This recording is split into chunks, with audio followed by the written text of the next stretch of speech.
আসসালামু আলাইকুম। Hello guys, আপনারা কেমন আছেন? আশা করি আপনারা সকলেই ভালো আছেন। আজ আমি আপনাদের সামনে একটা ভিডিও নিয়ে এসেছি। শেখ আহমদুল্লাহ হুজুরের যোগ্যতা কতটুকু? আমার তো দাখিল আলেম ফাজেল কামেল হাদিস কামেল ফেকা ওনার একটাও নাই। মোহতারাম, আপনি তো যুক্ত হয়েছেন, আলহামদুলিল্লাহ আপনাকে পেয়েছি। তো আমরা বেয়াদবি মাফ করবেন, আমরা আপনার একটু পড়াশোনা কিভাবে কোথায় করলেন কি এটা একটু জানার খুব ইচ্ছে। আপনি যদি আপনার মতো করে বলতেন। মনে কিছু না। না না না ঠিক আছে, জেজাকুমুল্লাহ খের। এটা আপনি বরং প্রাসঙ্গিক প্রশ্নই করেছেন, কারণ আমাদের অনেক ভাইদের জানার বিষয়, জানার দরকারও আছে। আমার জন্মস্থান হলো লক্ষ্মীপুর জেলায়। আমরা জনাব আলা সাহেব রহিমাহুল্লাহর নাম হয়তো শুনে থাকবো, ওনার বাড়ির পাশেই আমাদের বাড়ি। এবং লক্ষ্মীপুরের বটতলী মাদ্রাসা, খুব নামকরা ঐতিহ্যবাহী মাদ্রাসা, বটতলী মাদ্রাসা হয়ে আমরা বাড়িতে যেতে হয়। লক্ষ্মীপুরের বশিকপুর গ্রাম, ওলামা একরামের গ্রাম বলা হয়। এবং এক বাড়িতেই, আমাদের পুরাতন বাড়িতে উমেদপুর বাড়ি বলে, সেখানে বলা হয়ে থাকে যে দারুল উলুম দেওবন্দ থেকে পড়ুয়া অনেক আলেম একই বাড়িতে ছিলেন। এবং সংখ্যাটা আমার মনে হয় একটু অত্যুক্তি হয়, কিন্তু কবরস্থানে গেলে যখন সব মাওলানা লেখা দেখি, যাদের মৃত্যু আমার জন্মের আগেও হয়ে গেছে, তো তখন বুঝতে পারি যে আসলেই অনেক ওলামা একরাম এখানে ছিলেন, যদিও সে ঐতিহ্য এখন একেবারে শূন্যের কোঠায়। তো লক্ষ্মীপুরে আমার জন্ম। এরপরে মাদ্রাসার পড়াশোনা বা দিনী পড়াশোনা প্রথমে তো মা বাবার হাতেই শুরু, বাসায় শুরু, আমার মায়ের হাতে শুরু, আমার চাচার হাতে শুরু। এরপরে গ্রামে আমাদের স্কুলে ক্লাস 3 পর্যন্ত আমার যতটুকু মনে পড়ে আমি পড়েছি। এরপরে আমার বাবা আমাকে মাইজদি, অর্থাৎ নোয়াখালী জেলার যারা আছেন তারা জানেন, নোয়াখালীর জেলা শহর মাইজদি, এই মাইজদির অদূরে বোধহয় হরিনারায়ণপুর একটা গ্রাম, সেখানে দানামিয়ার মাদ্রাসা নামে একটা মাদ্রাসায় আমাকে ভর্তি করান। দানামিয়ার হোটেল নামে একটা নামকরা হোটেল, যারা নোয়াখালীর আছেন তারা জানেন। এই হোটেলের মালিক ওই মাদ্রাসা করেছেন মূলত। তো সেখানে নুরানির পড়াশোনাগুলো আমি শুরু করি, একেবারে নুরানি আলিফ বা তাসা থেকে নুরানির প্রাথমিক 1 2 3 জামাত, কওমি মাদ্রাসা ছিল এটা। কওমি মাদ্রাসা, জি। সেখান থেকে আমি চন্দ্রগঞ্জ, লক্ষ্মীপুরের চন্দ্রগঞ্জের বোয়ালিয়া মাদ্রাসায় পড়ি, বোধহয় উর্দু খানা শুধুমাত্র। এরপরে আমি চলে যাই হাতিয়াতে। হাতিয়া হুজুর রাহিমাহুল্লাহর কাছে নাহবে মীর আমি সরাসরি হুজুরের কাছে পড়ি, মিজান আমি ওনার কাছে পড়ি। এবং হাতিয়া হুজুর রাহিমাহুল্লাহ আমাকে, আমার নামটা, মজার বিষয়, আমার নামটা রেখেছেন হাতিয়া হুজুর রাহিমাহুল্লাহ। আমার নাম ছিল ভিন্ন কিছু। সুবহানাল্লাহ, সুবহানাল্লাহ, আমার সুবহানাল্লাহ। নাম ছিল আহমদ হুসাইন। তো হুজুরের কাছে যখন আমাকে নেওয়া হলো, আমি অনেক ছোট ছিলাম, মনে পড়ে এখনো। তো হাতিয়া হুজুর রাহিমাহুল্লাহ যেহেতু মুফতি ফজলুল্লাহ রাহিমাহুল্লাহর হাতে বানানো শাগরেদ ছিলেন, মেখলুল্লাহ চিনেন, তো তিনি আমাকে বললেন, আমাকে আমাকে আমার যে ওস্তাদ নিয়ে গেছেন তাকে বললেন যে আহমদ হোসাইন কেন? বললেন যে হুজুর সমস্যা কি? বললেন যে নামের শেষে হাসান, হোসাইন, আলী এগুলো শিয়ারা চালু করছে। আমরা রাসূল করিম সাল্লাল্লাহু আলাইহি ওয়াসাল্লামের পরিবারকে প্রাণের চেয়ে বেশি ভালোবাসি, ঠিক আছে, কিন্তু নামের শেষে আবু বকর হয় না, নামের শেষে ওমর হয় না, হাসান হোসেন আলী শুধু হয় কেন? এটা শিয়াদের একটা চক্রান্ত। আমাদের এই দেশে নামগুলো তারা রেখেছে। আমরা এমনি শুধু হাসান রাখবো, এমনি শুধু হোসাইন রাখবো, এমনি শুধু আলী রাখবো, কিন্তু নাম রাখলেই সেখানে আলী, হাসান, হোসাইন, এটা একটা কমন ট্র্যাডিশনে পরিণত হয়ে গেছে। কেন? রাসূল আকরাম সাল্লাল্লাহু আলাইহি ওয়াসাল্লামের নামকেও তো এইভাবে রাখা হচ্ছে না। খলিফাতুল মুসলিমিন আবু বকর রাদিয়াল্লাহু তাআলার নামটা এইভাবে রাখা হচ্ছে না। যাই হোক, পরে উনি বললেন যে একটু চেঞ্জ করে দিই। তো আমরা বললাম ঠিক আছে, তো উনি নামটা রাখলেন। যাই হোক, এটা আমার জন্য হাতিয়ার হুজুর রাখলেন নামটা। জি জি, নামটা চেঞ্জ করে হুজুর রাখেন। এরপরে ওখানে নাহবে মীর এবং হেদায়েতুন নাহব পড়ি। যথাসম্ভব, সনটা আমার মনে নেই আসলে, 88 বন্যায় সম্ভবত ভয়াবহ আকারে হাতিয়াতে মানুষের প্রাণহানি হয়, আমরা বেঁচে যাই আলহামদুলিল্লাহ। সেখান থেকে আমি ফেনী হয়ে চলে যাই হাটহাজারীতে। আমার এক উস্তাদ, হাটহাজারীর মুফতি শহীদুল্লাহ সাহেব রাহিমাহুল্লাহ, মারা গেছেন আমার উস্তাদ, ওনার কাছে চিঠি লিখে পাঠান। তো আমি আমার উস্তাদের পাশের রুমে ছিলাম, এবং যতদিন হাটহাজারীতে ছিলাম ততদিন হাফেজ শহীদুল্লাহ সাহেব রাহিমাহুল্লাহর খাদেম হিসেবে ছিলাম। যারা হাটহাজারীতে পড়েছেন তারা জানেন, সেখানে হুজুরদের খাদেমদের এক বিশাল পাওয়ার থাকে। তো আমাদেরও সে পাওয়ার ছিল। আমি ছোট পিচ্চি ছিলাম, কিন্তু সবাই জানতো যে আমি শহীদুল্লাহ সাহেব হুজুরের খাদেম। অন্য ছাত্ররা খুব টাইট হয়ে থাকতো, জানে যে হুজুরদের খাদেমরা কোনো নোটিস করে দিলে অনেক সমস্যা হতে পারে। যাই হোক, সে মজার ইতিহাস। হাটহাজারী মাদ্রাসায় ছিলাম। সেখান থেকে যশোরের দরঠানা মাদ্রাসা জামিয়া আছে, সেখানে আসি। সেখানে এসে আমি পড়াশোনা করি, সরহবিকে আর পরীক্ষা দেবে ফাঁকে 10 নম্বর স্ট্যান্ড করি সেখান থেকে। তারপরে যায়া মেশকাতে ওই একই মাদ্রাসায় পড়ি, সেখানে 3 নম্বর স্ট্যান্ড করি। দাওরা ওখান থেকে পড়ি, সেখানে 2 নম্বর স্ট্যান্ড করি আলহামদুলিল্লাহ। আমরা মার্কাজুদ দাওয়ার মৌলানা আব্দুল মালিক সাহেব হুজুর হাফিজাহুল্লাহর যে মাদ্রাসার জাকারিয়া আব্দুল্লাহ ভাই আছেন, আমরা অনেকে চিনি ওনাকে। আমরা হাটাজারিতে একই রুমে ছিলাম এবং হাফিজুল্লাহ সদর রহমান খাদেম হিসাবে আমরা একই সঙ্গে ছিলাম। পাশাপাশি তিনি এক জামাত উপরে ছিলেন এবং সেই সাথে আল্লাহ মাহমুদ শফি হাফিজাহুল্লাহর ছেলে আনাস মাদানী আজকে যাকে আমরা খুব বেশি আলহামদুলিল্লাহ, তিনিও জাকারিয়া আব্দুল্লাহ ভাইদের সাথে ছিলেন, অর্থাৎ আমাদের এক জামাত উপরে ছিলেন, কিন্তু আমরা পাশাপাশি ছিলাম। এরপরে আমি চলে আসি তো যশোরে, সেখানে এসে দাওরা শেষ করি।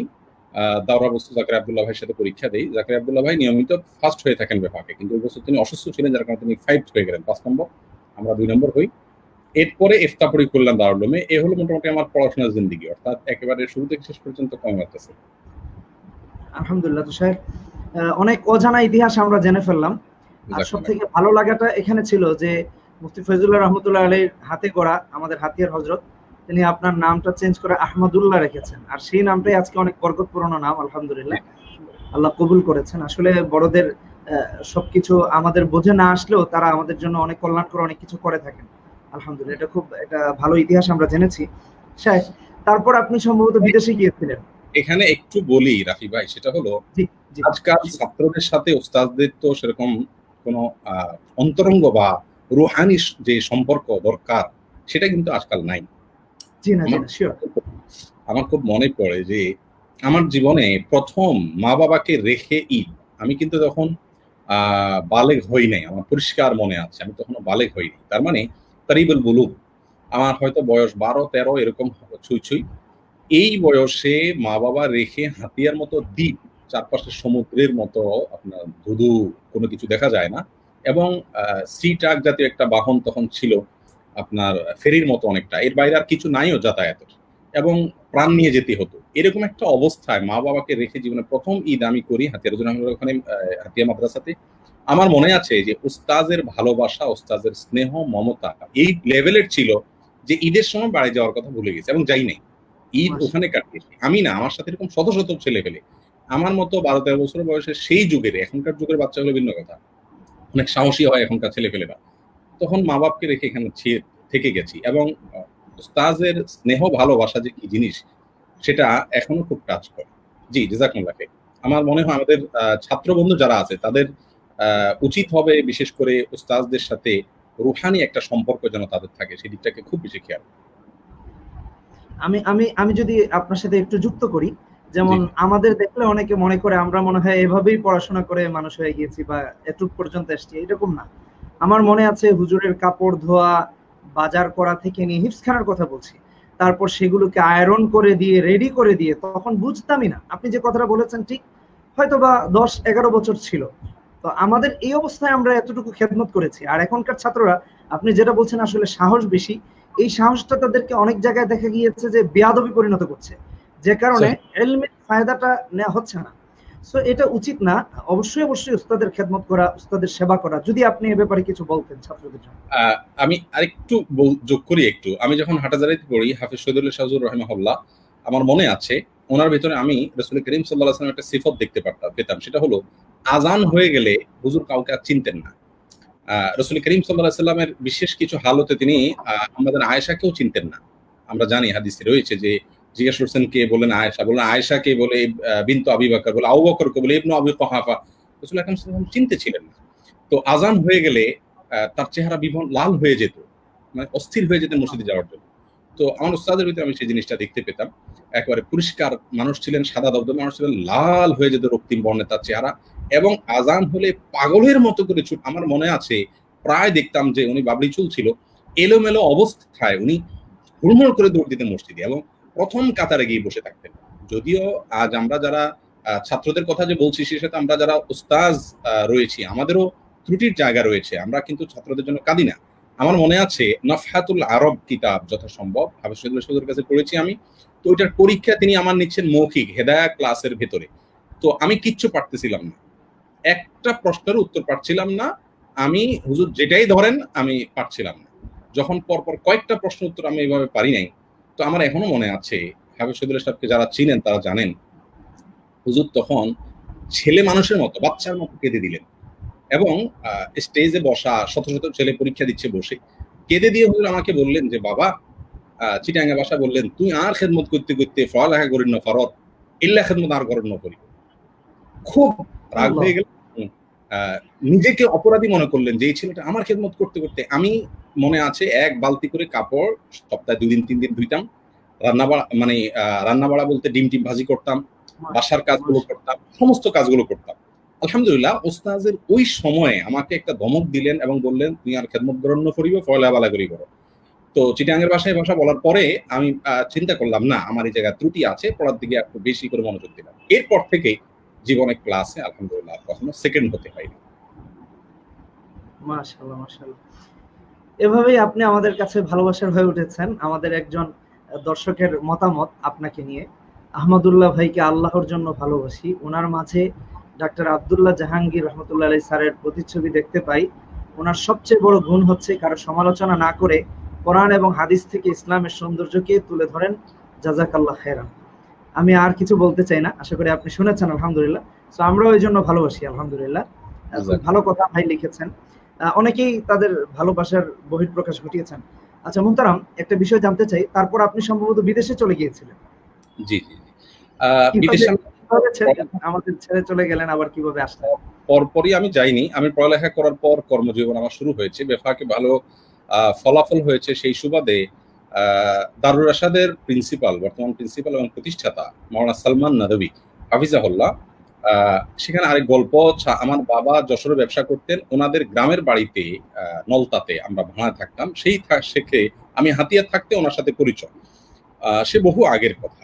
যাই হোক, পরবর্তীতে আমার পড়াশোনা যখন দাওরা রেজাল্টটা ভালো হয় আলহামদুলিল্লাহ, মেশকাতে শারবিকাতে বেফাকে ভালো রেজাল্ট হয়, তখন হুজুর অফার করলেন দারুল রাশাদের শিক্ষকতার জন্য। প্রথম কর্মজীবন শুরু দারুল রাশাদের শিক্ষকতা দিয়ে। প্রথম মিটিংয়েই আমাকে নাজেমে দারুল ইলকামা বানিয়ে দেওয়া হলো। অর্থাৎ আমার জীবনের শিক্ষকতা শুরু আমার মুখে দাঁড়িয়ে সামান্য গজাইছে। আর দারুল রাশা সম্পর্কে আপনারা জানেন, বয়স্কদের মাদ্রাসা, সেখানে অনেক ক্যাপ্টেন, অনেক আপনার ডাক্তার ইঞ্জিনিয়াররা, স্টুডেন্ট এবং এসএসসির নিচে তো কেউই নাই, সবাই এসএসসির উপরে। আর আমি হলাম তাদের ওস্তাদ নয় শুধু, আপনার নাজেমে দারুল ইলকামা। তো যাই হোক, এটা বানিয়ে সাহেব মজার ছিল। 3 বছর সেখানে আমি শিক্ষকতা করলাম। এবং এর মাঝে ইমামতি হলো আমার মণিপুরে, বর্তমানে ওমায়ের কুব্বাদি নামে আপনারা এক আলেমকে অনেকে চিনেন। ওমায়ের কুব্বাদি যে মসজিদে আছে, ওমায়ের কুব্বাদিকে আমি দিয়ে গেছি। আমার মসজিদে আমি নিজে হাতে বসিয়ে ওনাকে রেখে গেছি উইদাউট ইন্টারভিউ। এবং আমি 3 মাসের জন্য সৌদিতে যাওয়ার সময় ওমায়ের ভাইকে রেখে গিয়ে পরে ওখানে গিয়ে বললাম যে আমি আর আসছি না, আপনি কন্টিনিউ করেন। এখন ওমায়ের কুব্বাদি সেখানে আছে মণিপুরে, এই মসজিদটাতে আমি ছিলাম। তো এই মসজিদে যাওয়াকে নিয়ে সালমান সাহেবের সাথে আমার একটু ভুল বোঝাবুঝি হয়। তখন দারুল রাশাদ থেকে আমি ইস্তফা দিয়ে চলে আসি, আরজাবাদে যোগ দিই। আরজাবাদে রেজাউল করিম ইসলামী রাহিমাহুল্লাহর সাথে এবং অন্য বড় ওলামায়ে কেরামের সাথে দাওরা হাদিসের খেদমত করার সুযোগ হয়। ইফতায় আমাদের কিছু ভাইদের সাথে, ইফতার ভাইদের সাথে, ছাত্র ভাইদের সাথে বসার তৌফিক হয়। মেশকাতে সহ উপরের দিকে কয়েকটা ক্লাস আমাকে দেওয়া হয়। সেখানে ভাঙতি বছর শেষ করার পর দারুল রাশাদে আবার আমাকে ফিরে আসতে হয়, কারণ সালমান সাহেব আমাকে আবারও নক করেছিলেন, ডেকেছিলেন, চলে যাই। দারুল রাশাদেই পুরো সময়টা থাকি। এখনো সালমান সাহেবের সাথে আমার ব্যক্তিগতভাবে খুব আন্তরিকতা রয়েছে, হৃদ্যতা রয়েছে। আমার ফাউন্ডেশনের মেম্বার ও সালমান সাহেব। এবং এই যে লাইভ শুরু হওয়ার 5 মিনিটের মধ্যে সালমান সাহেব ফোনও দিয়েছে, আমি দেখতে পেলাম আপনাদের। তো আলহামদুলিল্লাহ নিয়মিত আমার সাথে আমার যোগাযোগ। লিয়াকত আলী সাহেব আমার বড় মুরব্বী, তিনিও ফোন দেন নিয়ম করে। তো এই ছিল দেশে কর্মজীবন। এখানে দারুল রাশাদে এবং আরজাবাদে হাদিসের খেদমত করার পাশাপাশি একই সময় সৌদি এম্বাসি থেকে কিছু মেহমান আসেন দারুল রাশাদে। ওনারা আসার পরে কোথাও ফাঁকে আমার সাথে একটা ভালো সম্পর্ক তৈরি হয়। আমি ভালো আরবি বলতে পারতাম। তো একবার এম্বাসিকে আমাদেরকে দাওয়াত দেওয়া হলো, সৌদি এম্বাসিকে। আমি মাওলানা সালমান সাহেব, দারুল রাশাদের শেখ সাইবুর রহমান সাহেব, আরো অন্যান্য ওলামায়ে কেরাম আমরা গিয়েছি। তো সেখানে সবচেয়ে বেশি কথা আমিই বলেছিলাম। আমি বাচ্চা মানুষ ছিলাম, তো পোলাপায়ের না বলতে বেশি কথা বলে, সেই হিসাবে আমিও বেশি কথা বলছি। তো বেশি কথা বলার কারণে ওনাদের কাছে খুব নজরে পড়ে গেল। আমার নাম্বার টাম্বার নিল। 1 বছর পরে ওই ভদ্রলোক যারা সৌদি থেকে এসেছিলেন এম্বাসিতে, কোন একটা সৌজন্য সাক্ষাৎ ছিল, উনি আমাকে নক করলেন, করে বললেন তুমি সৌদিতে আসবা, চলে আসো। আমি বললাম কি জন্য? বললেন যে আমাদের এখানে ওয়াজারুল ইসলামিয়াতে দাওয়াতের কাজে আসবা। তো আমি আমার ওস্তাদের সাথে পরামর্শ করলাম, বললেন যে যাও, তাদের হবে। আমি বললাম যে কিছু না হোক ফ্রি হজ আর উমরা তো হবে, যাই ঘুরে আসি। তো এই যাওয়ার পরে 10 বছর থাকা সেখানে, আলহামদুলিল্লাহ সেখানে আমাদের বাংলাদেশি প্রবাসী ভাইদের মধ্যে দাওয়াতি কাজ করার চেষ্টা করেছি। 10 বছর থাকার পরে আমার মনে হলো যে আসলে লাক্সারিয়াস লাইফ লিড করা এটা তো জিন্দেগি না। আমার কাজের ক্ষেত্রে তো আমার দেশ, প্রবাসে ভাইদের মধ্যে কাজ করা যায়, কিন্তু সেখানে তো এতটা অবাধে কাজ করার সুযোগ। তখন সিদ্ধান্ত নেই যে না, দেশে চলে আসবো এবং দেশে এসে কাজ করব। তখন থেকে ওখান থেকে বসেই একটা প্রতিষ্ঠান করার চিন্তা করছিলাম। সেই চিন্তা থেকে আস্তে আস্তে যখন অগ্রসর হয়, তখন আলহামদুলিল্লাহ 2018-র শুরুর দিকে 10 বছর তিলকা আশাতুন কামালাতুন পূর্ণ হয়ে যাওয়ার পরে দেখলাম যে না, নিজ দেশে ফিরে যাওয়া উচিত। যদিও আমি সৌদি আরবে সারা জীবন যদি কাটিয়ে দিতে চাইতাম, তো হয়তো সেই সুযোগ আমার জন্য ছিল, ফ্যামিলি সহ আমার কোনো বাধা ছিল না, এবং এখন যে কষ্টে আছি সেই কষ্টগুলো থাকতো না, অনেক আরামের সাথে থাকা যেত। কিন্তু চলে আসছি কারণ আমি জানি যে দেশে কাজ করার সুযোগ অনেক বেশি। বিশেষ করে ডক্টর খন্দকার আব্দুল্লাহ জাহাঙ্গীরের সাথে পরামর্শ করেছিলাম দুবাইতে, পিস টিভির আমন্ত্রণে যখন একত্র হয়েছিলাম, তখন আব্দুল্লাহ জাহাঙ্গীর রহমাল্লাহ আমাকে বললেন যে আমি সৌদি থেকে চলে আসছি। আমার পিএইচডি শেষ করার পরে আমাকে সৌদি আরব বিভিন্ন বিশ্ববিদ্যালয়ে অফার করা হয়েছিল, কিন্তু আমি দেখলাম যে এটা এটা কোনো জীবন না যে আমি খুব লাক্সারিয়াস লাইফ নিয়ে চললাম, লিড করলাম। কিন্তু আমি এতদূর আসছি, আমার উম্মার জন্য অনেক কিছু করার আছে, আমার দেশের মানুষের জন্য আমার অনেক কিছু করার আছে। তো সেই জন্য আমি চলে আসলাম। তো আমি খুব অনুপ্রাণিত হলাম আব্দুল্লাহ জাহাঙ্গীর সাহেবের এই কথা থেকে। মূলত ওনার ওই কথা থেকে আমি মানসিকভাবে সিদ্ধান্ত নেই যে না, তাহলে আমি দেশে ফিরে যাব, দাওয়াতি কাজ করব, ইসলামের জন্য কিছু করার চেষ্টা করব। তখন পরিবারের সাথে পরামর্শ করে আমার ওয়াইফ বলল যে আব্দুল্লাহ জাহাঙ্গীর রহমান যেটা সিদ্ধান্ত নিয়েছেন, নিঃসন্দেহে ম্যাচিউর ডিসিশন। বিদেশে উন্নত জীবন যাপন করা এটা কোনো আলেমের জীবনের টার্গেট হতে পারে না। এখানেও কাজ করা যায়, কিন্তু দেশে কাজের পরিধি আরো অনেক ব্যাপক। তো সেই জায়গা থেকে দেশে ফিরে আসা। আলহামদুলিল্লাহ, আমরা আপনার অনেক কথা শুনছিলাম, যেগুলো হয়তোবা আজকে আপনাকে না পেলে হয়তোবা জানা হতো কিনা জানি না, বাট আলহামদুলিল্লাহ জেনে ফেলেছি, এই জন্য অনেক অনেক কৃতজ্ঞ আল্লাহর কাছে এবং আপনার কাছে।